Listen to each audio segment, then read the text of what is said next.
우리 함께 읽으실 하나님의 말씀 요한복음 21장 15절로부터 23절 말씀입니다. 요한복음 21장 15절로부터 23절 말씀 같이 읽겠습니다. 그들이 조반 먹은 후에 예수께서 시몬 베드로에게 이르시되 요한의 아들 시몬아 네가 이 사람들보다 나를 더 사랑하느냐 하시니 이르되 주님 그러하나이다. 내가 주님을 사랑하는 줄 주님께서 아시나이다. 이르시되 내 어린 양을 먹이라 하시고 또 두 번째 이르시되 요한의 아들 시몬아 네가 나를 사랑하느냐 하시니 이르되 주님 그러하나이다. 내가 주님을 사랑하는 줄 주님께서 아시나이다. 이르시되 내 양을 치라 하시고 세 번째 이르시되 요한의 아들 시몬아 네가 나를 사랑하느냐 하시니 주께서 세 번째 내가 나를 사랑하느냐 하심으로 베드로가 근심하여 이르되 주님 모든 것을 아시오매 내가 주님을 사랑하는 줄을 주님께서 아시나이다. 예수께서 이르시되 내 양을 먹이라. 내가 진실로 진실로 내게 이르노니 내가 젊어서는 스스로 띠뛰고 원하는 것으로 다녔거니와 늙어서는 내 팔을 벌리리니 남이 내게 띠띠우고 원하지 아니하는 곳으로 데려가리라. 이 말씀을 하심은 베드로가 어떠한 죽음으로 하나님께 영광을 돌릴 것을 가리키심이로라. 이 말씀을 하시고 베드로에게 이르시되 나를 따르라 하시니 베드로가 돌이켜 예수께서 사랑하시는 그 제자가 따르는 것을 보니 그는 만찬 속에서 예수의 품에 의지하여 주님을 파는 자가 누구오니까 묻던 자더라. 이에 베드로가 그를 보고 예수께 여짜오되 주님 이 사람은 어떻게 되겠사옵나이까? 예수께서 이르시되 내가 올 때까지 그를 머물게 하고자 할지라도 내게 무슨 상관이야? 너는 나를 따르라 하시더라. 이 말씀이 형제들에게 나가서 그 제자는 죽지 아니하겠다 하였으나 예수의 말씀은 그가 죽지 않겠다 하신 것이 아니라 내가 올 때까지 그를 머물게 하고자 할지라도 내게 무슨 상관이냐 하신 것이로라. 아멘. 성경에 써있는 예수님께서 여러분을 사랑하신다는 그것을 여러분 다 믿으십니까? 네, 믿음의 자리에서 우리 하나님을 향한 우리의 사랑도 또 확실하게 할 수 있기를 바랍니다. 우리 같이 기도하겠습니다. 하나님, 하나님의 은혜와 사랑을 감사합니다.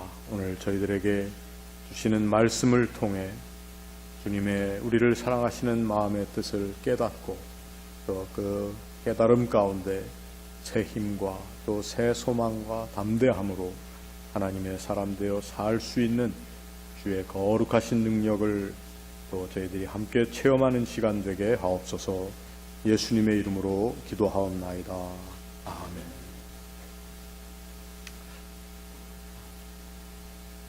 오늘 저희들이 읽은 말씀은 부활하신 예수님의 제자들이 디베랴 바닷가에 가서 만나 뵌 그 사건 가운데 등장한 또 대화와 그 대화 가운데 나타난 제자들의 마음의 모습을 우리들이 함께 살펴보고자 합니다. 잘 아시는 대로 예수님께서 제자들을 내가 디베랴 바닷가에서 만나겠다. 그래서 그들은 그 자리에 가서 예수님을 기다렸습니다. 그런데 그 예수님을 기다리던 자리에서 그들은 그저 마음이 참 복잡하고 또 착잡한 가운데 무언가 해야 되겠다 해서 가장 자신들의 손에 익은 물고기를 잡는 낚시를 하기 시작했습니다. 그저 우리가 하는 낚시가 아니라 생업으로 하던 낚시, 그물을 던져서 물고기를 잡는 일이었는데 그 바다, 우리가 바다라고 얘기하는 그 호수의 바닥을 자세히 알던 이 제자들도 글쎄 한 3년 동안 주님을 따르면서 그 일을 안 해서 그랬는지 뭐가 잘 되지를 않았습니다. 그래서 물고기를 밤이 새도록 물고기를 잡으려고 그물을 던졌는데 한 마리도 잡질 못했습니다. 그때 주님께서 오셔서 그들에게 주님의 고기 잡는 방법을 알려주시고 그래서 153마리가 되는 그 놀라운 만큼의 물고기의 수를 그들이 잡아 올릴 수가 있었다고 하는 것입니다. 예수님께서는 그 자리에서 제자들에게 또 떡을 구워주시고 물고기를 구워주시면서 조반을 준비해 주시고 또 그 제자들의 참 착잡한 심령, 특별히 그들의 마음 가운데는 베드로라고 하는 사람으로 대표되는 주님을 끝까지 따르지 못했다고 하는 또 베드로만 알고 있는 베드로와 주님과 마귀 새끼만 알고 있는 비밀이 하나 있었죠. 뭡니까? 예수님께서 예언하신 것처럼 그가 주님을 3번이나 모른다고 부인한 그 사건입니다. 그러니 베드로의 마음이 부활하신 주님을 만나보는 그 순간이 어땠을까? 그런데 오늘 본문에 나와 있는 것처럼 조반을 잘 먹이신 주님께서 베드로를 향해서 야, 내가 이 모든 사람들보다도 나를 더 사랑하느냐 물어봤습니다. 우리가 잘 아는 이야기이기 때문에 조목조목 우리가 얘기하지는 않습니다만 몇 번 물어봤습니까? 3번이나 물어보셨어요. 제가 베드로였다면 아마 이렇게 생각했겠죠. 3번 부인했다고 3번 물어보는구나. 근데 주님께서 물어보신 그 질문의 내용에 사실은 베드로가 여러분들이 본문을 읽으면서 어떻게 생각하세요? 베드로가 화끈한 대답을 했다고 생각하십니까? 한만 읽어봐도 저는 베드로가 한 대답이 굉장히 미온적인 대답이었어요. 또 확실하다기보다는 뭔가 주저하고 그리고 자신이 지내온 날에 특별히 주님을 부인하고 주님을 위해 목숨을 바치겠다고 다른 사람들은 주님을 다 버릴지라도 나는 주님을 따르겠다라고 했더니 주님께서 다른 사람들보다도 이 사람들보다 네가 더 나를 사랑하느냐? 그랬더니 그때 자기가 한 말이 또 생각이 난 겁니다. 그러니 베드로는 주님께서 사랑하느냐라고 물어봤는데 사랑한다라고 하는 말을 주님이 말씀하신 아가페의 사랑의 단어로 대답하지 못하고 제가 주님을 좋아하는 줄 아시죠? 그래서 필레오라고 하는 그러한 단어로 자기 말을 바꾸어서 원문에는 그렇게 기록이 되어 있습니다. 보다 못해 3번째는 주님께서도 그래 그렇다면 내가 정말 나를 좋아하느냐? 주님이 말을 바꿔주셨어요. 이렇게까지 주님의 답변에 베드로가 성실하게 그리고 화끈하게 대답을 하지 못했는데 주님께서 뭐라고 말씀하시느냐 하면 그때마다 내 어린 양을 먹이라, 내 양을 치라, 내 양을 먹이라 이렇게 얘기를 하셨다는 것. 그 양을 먹인다라고 하는 것을 우리는 종종 베드로를 다시 사도직에 복귀시키는 예수님의 행위라고 이렇게 우리가 많이 해석을 합니다. 그런데 사도직에 우리가 그러한 해석을 따라서 베드로가 회복이 되었다. 사도직을 이제 수행할 수 있는 사람이 되었다라고 결론을 내리고 이 이야기가 끝났으면 좋겠는데 베드로가 또 갑자기 엉뚱한 이야기를 합니다. 뭐라고 얘기를 합니까? 저 사람은 어떻게 되겠습니까? 저 사람은 지금 자기 얘기가 급한 마당에 저 사람 누구죠? 요한입니다. 예수님을 가장 가까이 따랐다라고 하는 요한. 그래서 오늘 본문에는 마지막 만찬석에서 예수의 품에 의지하여 주님을 파는 자가 누구니까 물었던 그 요한에 대해서 저 사람은 어떻게 될 것입니까? 베드로의 관심이 오늘 자기 자신의 모습이었는데 이제 저 사람이라고 하는 요한에 대한 관심을 가지는 것으로 여기에 또한 표현이 되어 있습니다. 여러분, 이 요한복음이라고 하는 복음서는 우리가 화요일날 성경 성서학당 시간에 늘 같이 공부를 요즘 하고 있습니다만, 사실 이 요한의 공동체라고 하는 사도 요한을 중심으로 한 아주 특별한 주님을 따르는 그 길에 똘똘 뭉쳐있는 사람들이 또 주님의 가르침, 또 사도 요한이 주님을 따르며 보고 배운 것들을 기록한 것을 계속 전수해 나가는 그러한 복음서입니다. 그런데 이 요한이라고 하는, 사도 요한이라고 하는 이 사람에 대해서도 그 당시 예루살렘 교회를 중심으로 해서는 별로 그렇게 탐탁한 눈으로 보지 않던 상황이, 이 초대교회의 상황이 여기에 반영되어 있다라고 하는 것입니다. 예루살렘은 베드로와 야고보라고 하는 보수적이고 또 유대주의적인 구약의 모든 것들을 지켜야 한다고 강조하던 사도 야고보와 같은 사람이 사실 큰 힘을 누리고 있던 자리가 예루살렘 교회였다라고 하는 것입니다. 어떻게 보면은 오늘 이 본문 가운데는 가장 중요한 시기, 예수님께서 베드로에게 사도직을 다시 한번 회복시키시는 그러한 자리임에도 불구하고 그 자리에서 베드로라고 하는 사람이 주님께서 내가 앞으로 이러한 죽음을 죽을 것이다, 너의 순교의 피가 얼마나 소중한 것이냐라고 하는 것을 말씀하는 그 자리에서 베드로가 사실은 그 말씀에 머물러 있지 못하고 요한이라고 하는 주님의 사랑받던 제자가 누리는 어떤 특권이나 그 특별한 사랑에 관심을 가지고 또 자기의 모습을 잠시 이탈하는 그러한 과정을 여기에 쓰고 있지 않는가. 저는 그렇게 성경을 읽었습니다. 왜 그렇게 읽었을까? 오늘 우리는 우리 교회의 모습을 한번 바라볼 수 있어야 되겠습니다. 어떻게 보면은 우리의 교회도 이 세상에 있는 교회 가운데 가장 부족한 교회일 것입니다. 이 교회를 섬기는 저도 이 세상에 있는 성직자들 가운데 가장 부족한 사람일 것입니다.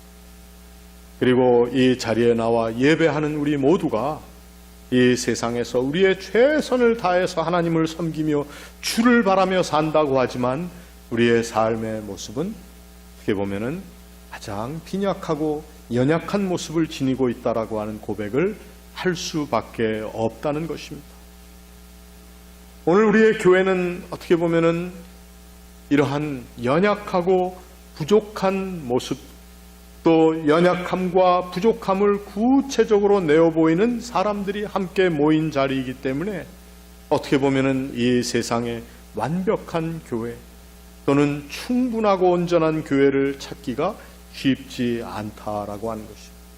그럼에도 오늘 많은 사람들은 우리의 교회 가운데 온전한 교회를 찾고, 그래서 온전한 교회라고 하는 것, 다른 교회가 아니라 나를 만족시켜 줄 수 있는 교회를 바른 교회라고 생각하며 살 때가 많다는 것입니다. 그래서 어떤 사람들은 지금 우리들의 이 땅에 있는 교회들은 다 잘못되었고, 그래서 우리들이 바른 교회를 시작한다라고 하면서 너도 나도 주의 이름을 부르며 교회를 새롭게 한다. 혹은 여지껏의 교회는 다 틀려먹었기 때문에 우리가 온전한 교회를 세운다라고 하는 그러한 주장을 가지고 오늘 이 땅에는 많은 이단적인 교회들이 생겨나고 있다는 것입니다. 제가 습관처럼 여러분들에게 말씀드리는 것이 있습니다.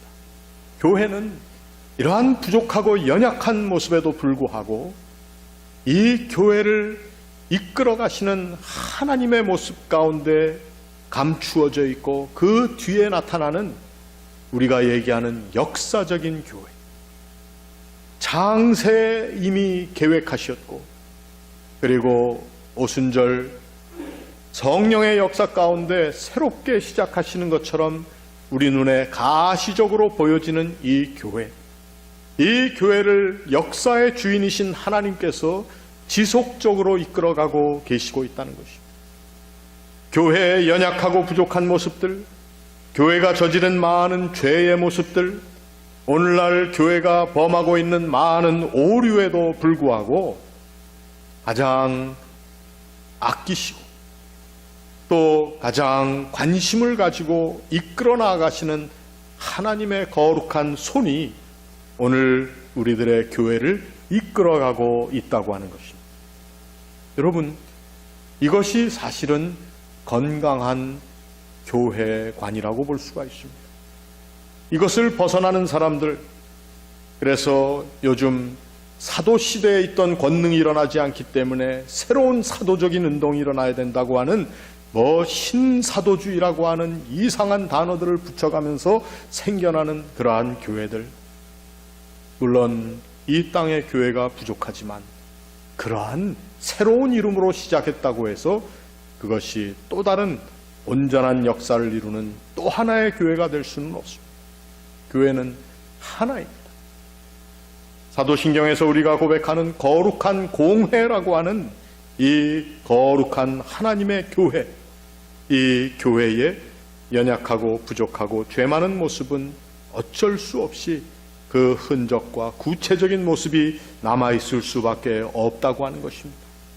그럼에도 불구하고 오늘 우리는 그 하나님께서 우리를 이끌어내시고 또 이끌어가시는 그 역사의 다이내믹 가운데 우리가 함께하고 있다라고 하는, 그래서 나라고 하는 존재가 부족하고 연약함이 많은 존재임에도 불구하고 하나님께서 이끌어가시는 역사의 한 부분을 책임지고 있다고 하는 거룩한 책임의식, 거룩한 신앙관을 저와 여러분들이 가지고 있어야 한다는 것입니다.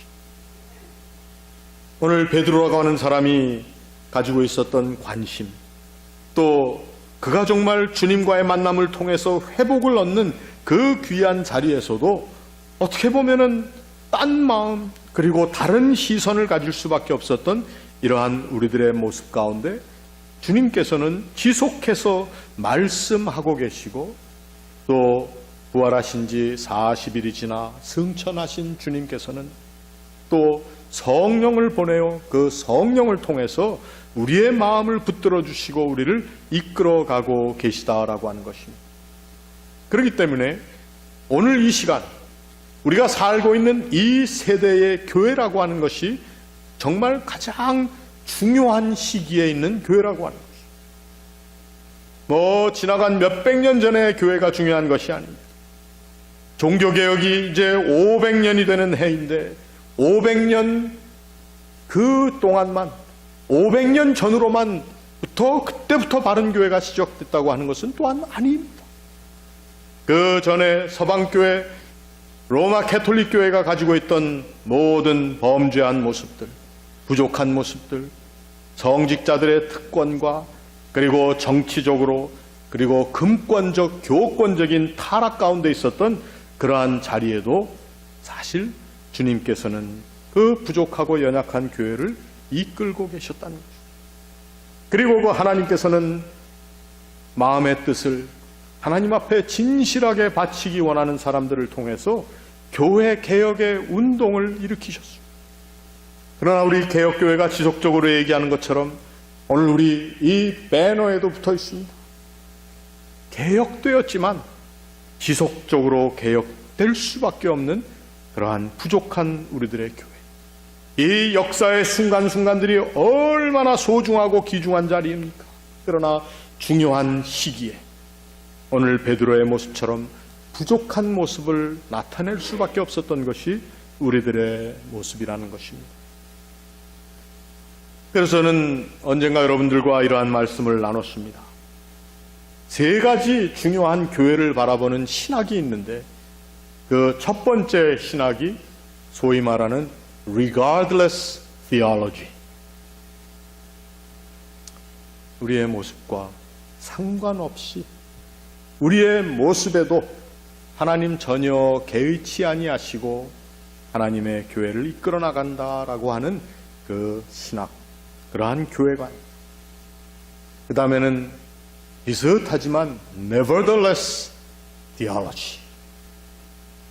그럼에도 불구하고 하나님 계획하신 일들은 이루어지고 있다고 하는 nevertheless, regardless, nevertheless. 영어 공부 시간은 아니지만. 그리고 마지막에 가장 중요한 것이 하나 있는데 그거는 at the end of the day theology. 마지막 날, 그 날 마지막이라는 뜻이 아니라 결과적으로는 결국은 하나님께서 이루고자 하시는 일이 반드시 이루어진다라고 하는, 이 교회는 언젠가 온전해질 수밖에 없다라고 하는, 하나님의 목적이 이루어진다라고 하는 그러한 교회관을 우리들이 가지고 있어요. 이 교회가 좋고 저 교회가 좋고 저 교회는 잘못됐고, 여러분 사실 뉴스, 미디어, 인터넷에 들어가 보면은 우리 교회가 참 욕먹을 수밖에 없는 일들이 너무도 많이 일어나고 있습니다. 그러나 우리는 그것 때문에 교회에 대한 우리의 신념과 또 교인된 우리들이 함께 섬겨나가는 이 교회에 대한 우리의 자랑과 하나님을 향한 우리의 겸손한 섬김이 줄어들어서는 안 된다고 하는 것이죠. 오늘날 이 세상에서 교회가 기죽지 말아야 돼요. 그래서 기죽지 않겠다고 어떤 사람들은 건물을 높이 세우고 선전을 하고 광고를 하고 우리가 이러한 일을 한다고 막 나대는 것, 여러분 이것이 아닙니다. 교회의 가장 중요한 핵심은 이 자리를 차지하고 있는 이 중요한 시기에 부족한 교회라고 생각하며 안타깝지만 그럼에도 불구하고 regardless, nevertheless, 그러나 at the end of the day 반드시 하나님께서 교회를 나라고 하는 부족한 사람의 이 앉아 예배하는 모습, 섬기는 모습, 나가서 그리스도의 이름을 걸고 사는 나의 삶의 자리를 통해서 주님께서는 교회를 온전히 이루실 것이라고 하는 신념을 우리들이 놓치지 말아야 한다는 것입니다. 주의 교회에 모이는 이유가 바로 여기에 있다고 하는 것입니다. 이러한 모든 연약하고 부족한 모습에도 불구하고 오늘 우리가 살고 있는 이 땅의 교회의 모습, 교회의 현주소는 대단히 중요한 자리라고 하는 것입니다. 이 교회는 우리의 신앙의 여정을 도와주는 하나님의 거룩한 은총의 자리입니다. 하나님과 교제하는 가운데 하늘의 지혜를 얻어나가는 우리 믿음의 성숙함이 일어나는 자리가 바로 이 교회입니다. 중요한 시기에 부족한 모습을 띈 교회라 할지라도 오늘 이 자리는 우리의 신앙 여정, 하나님께서 반드시 이루고자 하시는 교회의 온전한 모습이 이 세상 가운데 우뚝 서는 그 자리를 향해 오늘 우리가 걸어가고 있는 삶의 현장이라는 것입니다.